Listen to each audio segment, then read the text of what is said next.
Coucou mes douces flammes, donc voici pour la deuxième partie de ce podcast sur ma nuit nord de l'âme et mon éveil.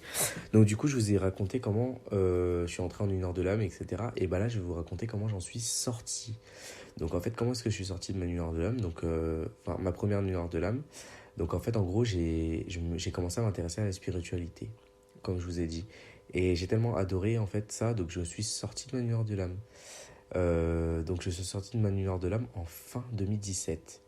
Donc à ce moment-là, je devais entrer en première santé sociale. Donc je rentre en première santé sociale. Je suis toujours un peu en nuit noire de l'âme, mais je me sens beaucoup mieux. C'est-à-dire que je me sens un peu plus épanoui dans ma peau. Enfin, épanoui dans ma peau. Je pensais.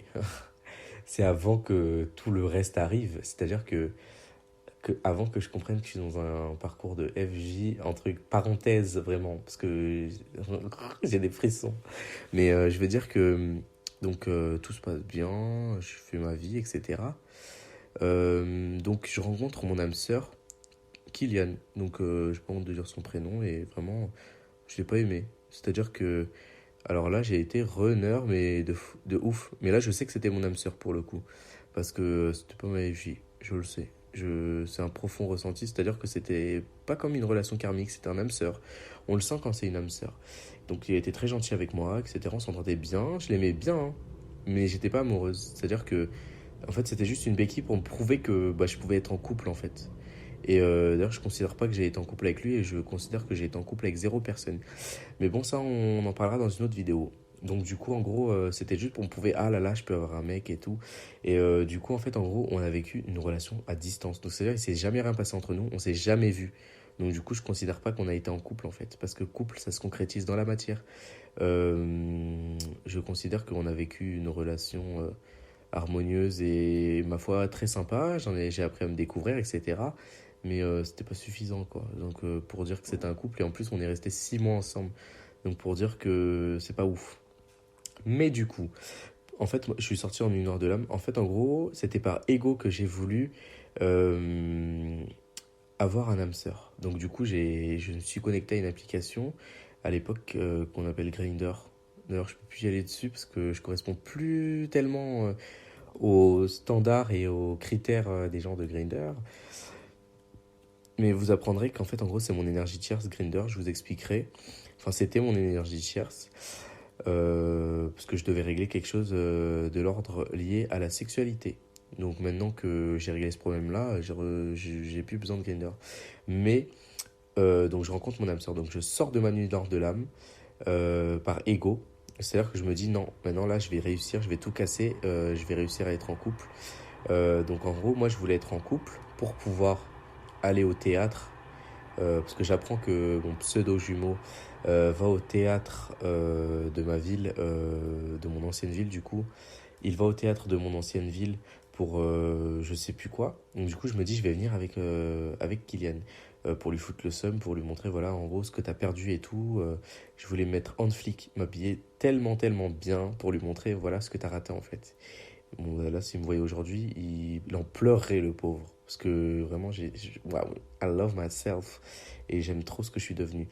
Mais du coup, je voulais tellement lui foutre le seum, en fait, et lui montrer que, bah voilà, en fait, tu m'as pas aimé, t'as pas voulu me donner ce que je voulais, bah regarde, je peux te montrer que je peux avoir 10 mecs, en fait. Donc là, j'ai Kylian aujourd'hui. Et en fait, Kylian, il était plutôt mignon, mais sans plus, c'était pas mon style, quoi.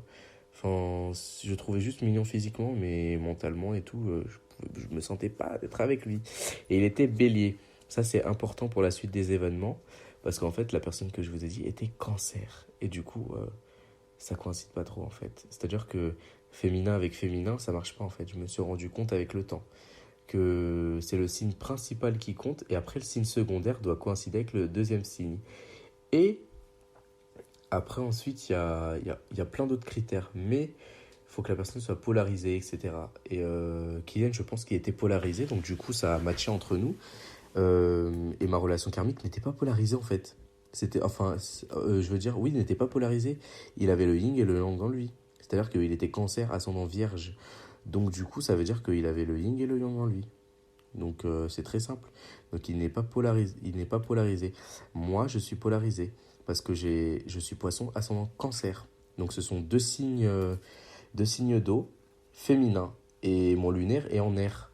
Donc mon lunaire, c'est l'air. C'est Gémeaux. Donc du coup, je suis polarisé féminin. Et, euh, et la personne avec qui actuellement je pense être en parcours de MJ bah, est polarisé avec des signes masculins. C'est-à-dire il est tout l'inverse de moi. Mais du coup, ça a été une rencontre entre le masculin et le féminin. C'est-à-dire que poisson et bélier, poisson le féminin et bélier le féminin. Non, je veux dire poisson féminin et bélier le masculin. Donc du coup, on se rencontre, etc. Et en fait, il m'a appris à m'aimer. C'est-à-dire que c'était mon pansement, en fait. En gros, il m'apprenait à sortir ma nuit nord de l'âme, etc. Et en fait, en gros, je sais pas ce qui m'est arrivé. Au bout de 6 mois, je vois que la relation, elle tourne en rond, en fait. Il se passe toujours la même chose. D'ailleurs, entre-temps, j'ai eu des triangulaires, etc. Donc, plein d'événements. Mon karma m'a rattrapé. Mais j'étais toujours un peu en nuit nord de l'âme. C'est-à-dire que je suis pas vraiment sorti de la nuit nord de l'âme. C'est juste qu'en fait, en gros, j'avais réussi à atteindre un niveau qui fait que je me sens un peu bien, mais je suis un peu en nuit nord de l'âme. Et en fait, en gros, il y a un événement qui va me mettre le coup de grâce. C'est-à-dire qu'en gros, j'étais pas out. Euh, j'étais out dehors, les gens ils savaient qui j'étais, etc. Parce qu'au niveau, quand j'étais en première année de CT2S, je me cachais plus trop. J'assumais pas forcément, mais je me cachais plus trop.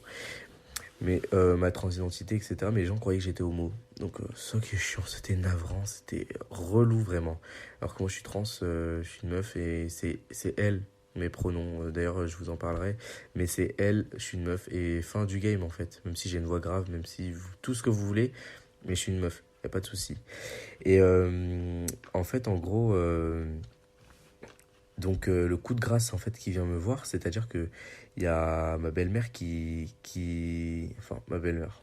C'est une longue histoire, je vous raconterai. Normalement, c'était ma mère adoptive, mais je l'ai réduit à belle-mère parce que elle fait trop de mal en fait.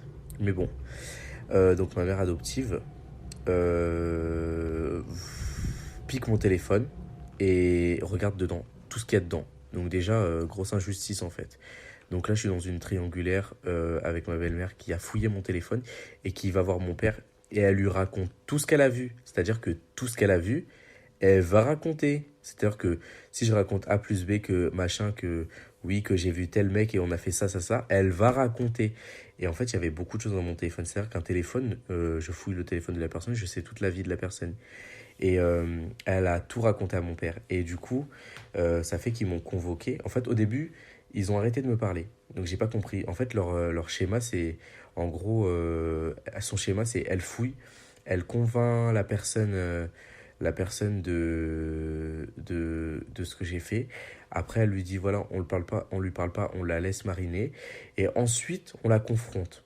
Donc, vraiment, ça, c'est des méthodes que je déteste. Et plus tard, je ferai pas ça avec mes enfants.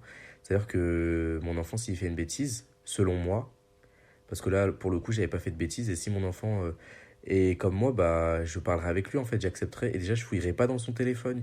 Il n'y a pas à fouiller dans les téléphones des gens. Mais je veux dire que si mon enfant fait une bêtise ou quoi que ce soit, je le confronte directement, et de façon très sage. Je fais pas de tribunal, voilà, c'est ça que je voulais vous dire.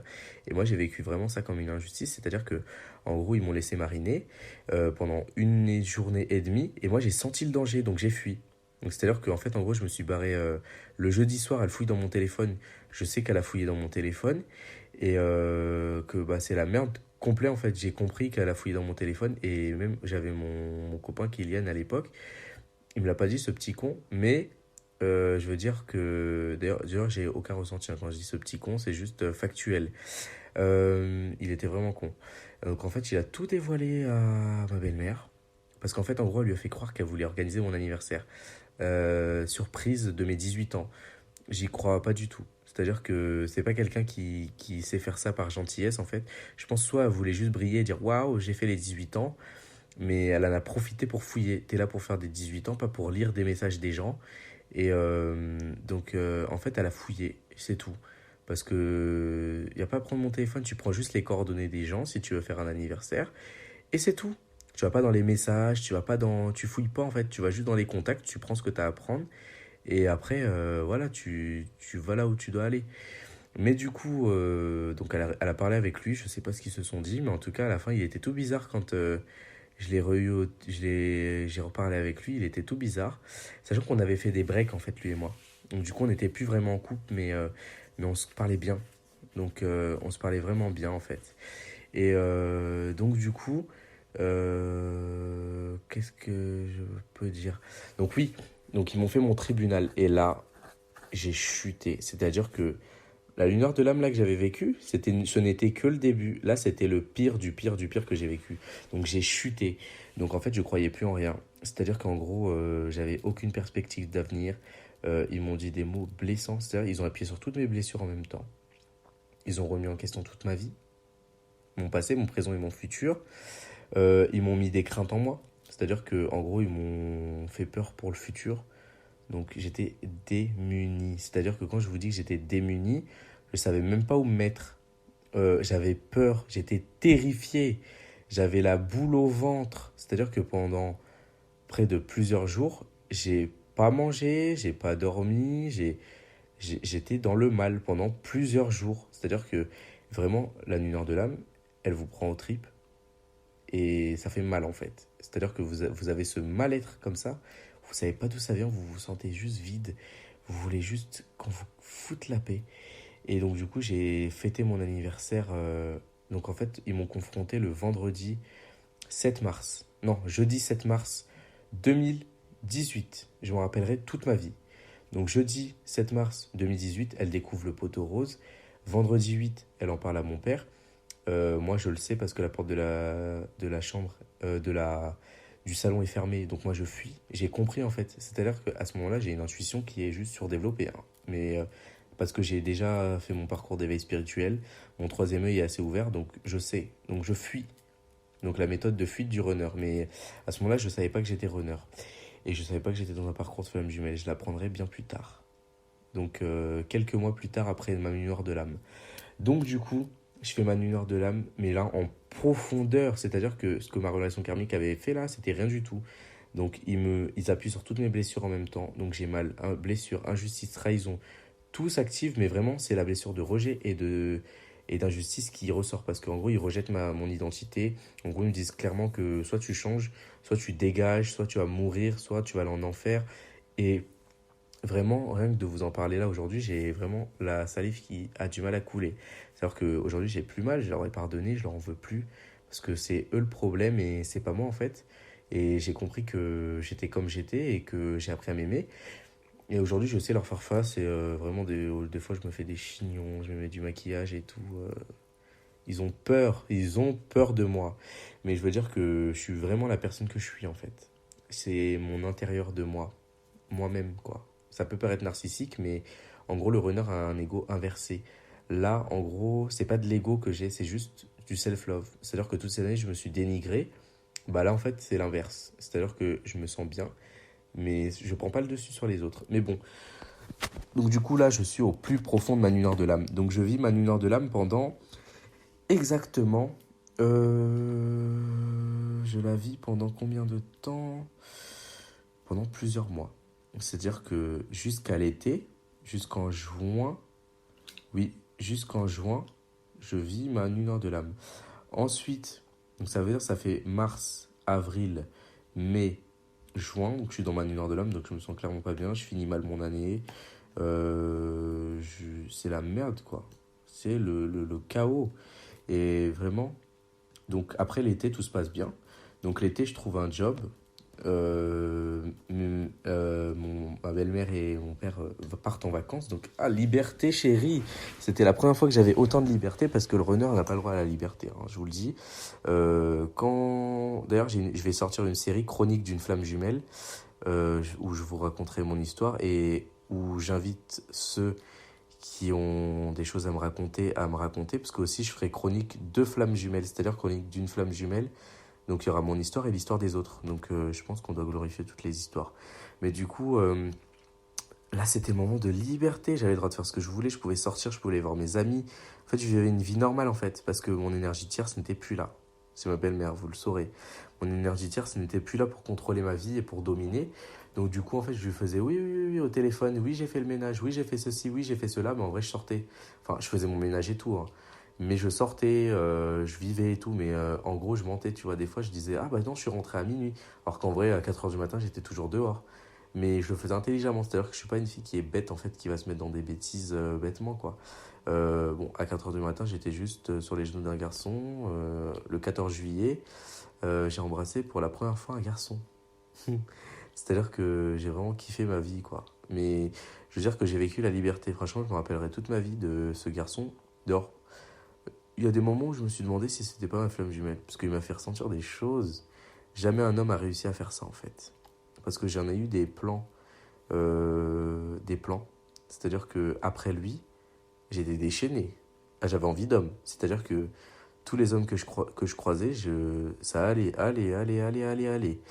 Mais du coup, c'est en 2018 que je prends conscience que je suis dans une pseudo-relation de fusionnelle. Là, je suis en train de faire le signe là, avec les mains, là. Quand on fait un 2V avec les mains, là, et on les fait venir en avant et en arrière. Et donc, je prends conscience que je suis dans une relation de flamme jumelle. Donc, je me dis, oh là là, tous les comportements. En fait, en gros, je tombe sur sciences métaphysiques et machin truc. Donc, je tombe dessus, sur un blog, un article qui montre les étapes de la relation de flamme jumelle. Et donc, du coup, je pense que je suis en relation sexuelle, or que pas du tout. Mais ils disent qu'il y a un travail à faire, mais moi, pour moi, je suis à des années-lumière de ça, en fait. Donc, je suis à peu près sorti de ma lueur de là, mais pas tout à fait.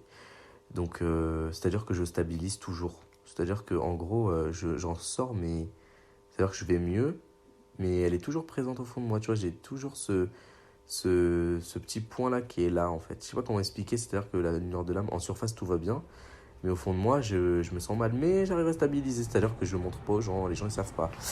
Jusqu'au jour où je rencontre Kevin. Oh là là, il a détruit ma vie, vraiment. C'est-à-dire que Kevin, en fait, en gros, j'ai cru que c'était aussi ma flamme jumelle.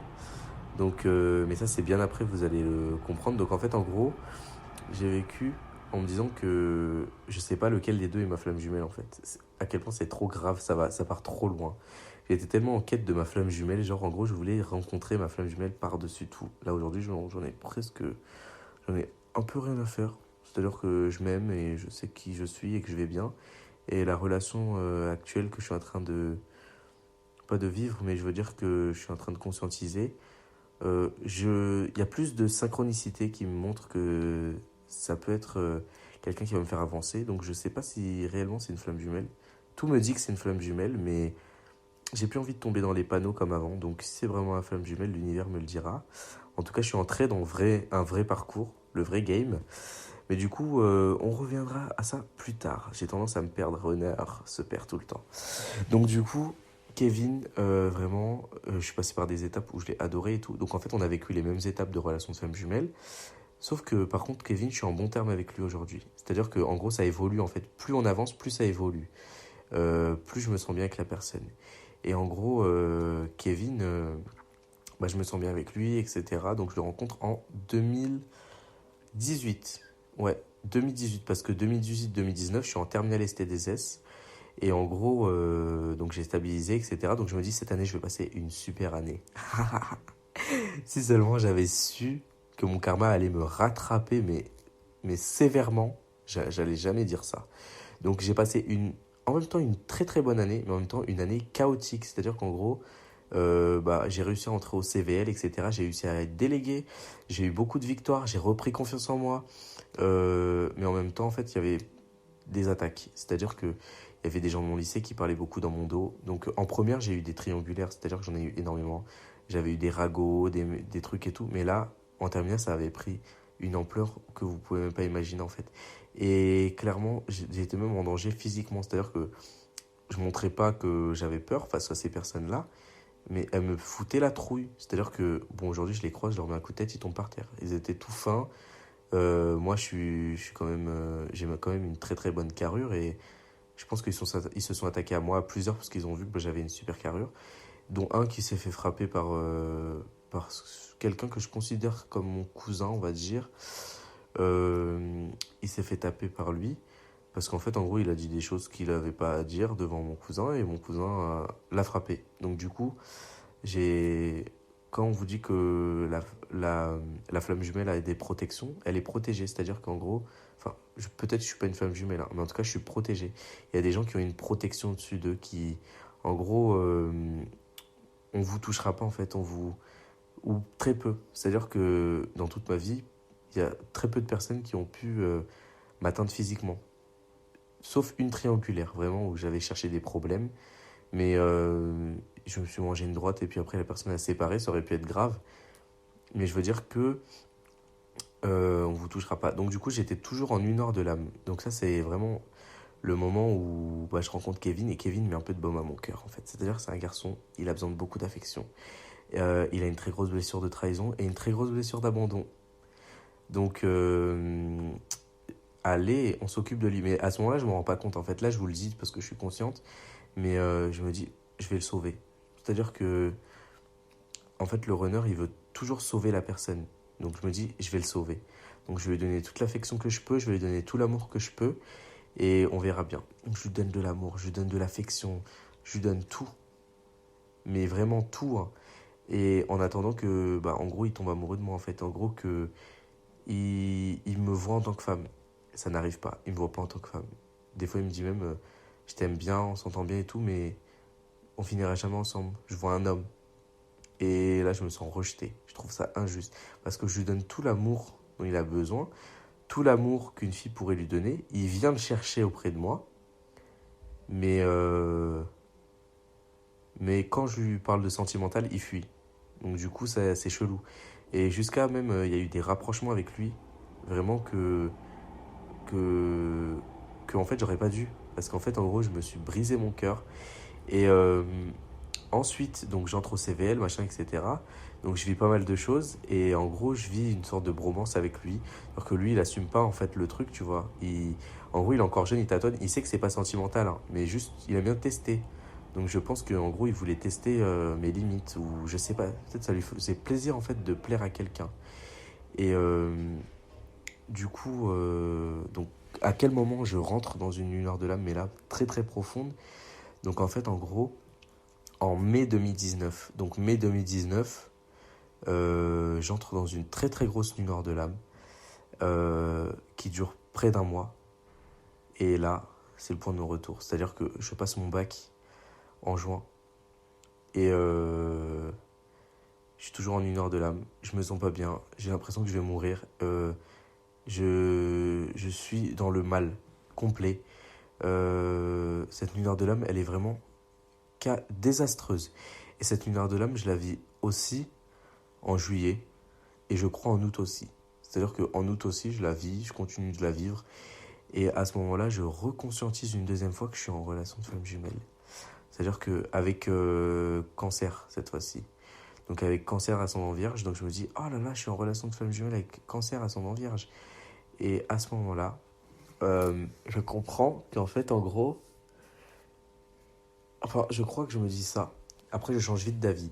Et en gros, je suis en quête de ma femme jumelle. Donc, du coup, je recherche parmi tous les garçons pour qui j'ai eu quelque chose. Parce que j'ai ressenti des choses pour des garçons, même si c'était minime. Mais il y a plein de garçons. C'était pas de l'amour hein, que je ressentais pour eux. C'était juste de l'addiction, de l'obsession, juste de l'attirance physique. Mais pas vraiment de l'amour. J'ai pas ressenti ça, en fait. Il y a que deux garçons que j'ai aimés, entre guillemets. C'est-à-dire qu'ils ont pu... J'ai pu avoir plus que des sentiments pour eux.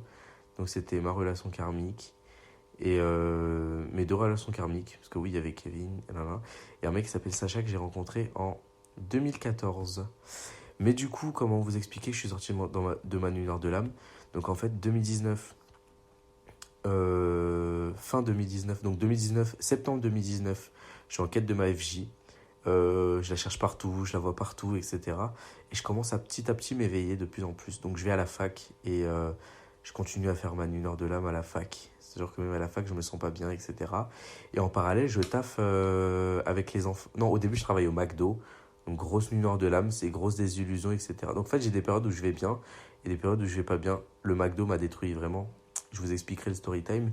Mais en gros, cette période-là, elle a été vraiment, vraiment, vraiment compliquée pour moi parce que j'ai perdu confiance en moi. Je suis tombé sur une perverse narcissique qui était similaire à mon énergie tierce. Et j'ai perdu confiance en moi, estime de moi. Mais à ce moment-là, j'ai commencé à faire un très très gros travail sur moi. Donc en fait, les livres là de Sandrine Muller-Board, j'ai commencé à les étudier. Donc étudier, en gros, c'était une forme d'éveil. Donc c'est-à-dire que là, je me suis replongé en gros dans mon éveil. Donc j'ai continué à m'instruire, donc en gros, et j'ai éveillé des gens. Donc, c'est-à-dire que étant en une heure de l'âme, je parlais quand même de spiritualité aux gens et je vibrais assez haut parfois. Et ce qui a pu faire qu'en gros, j'ai expliqué à des gens, bah voilà, on est dans des moods différents, etc.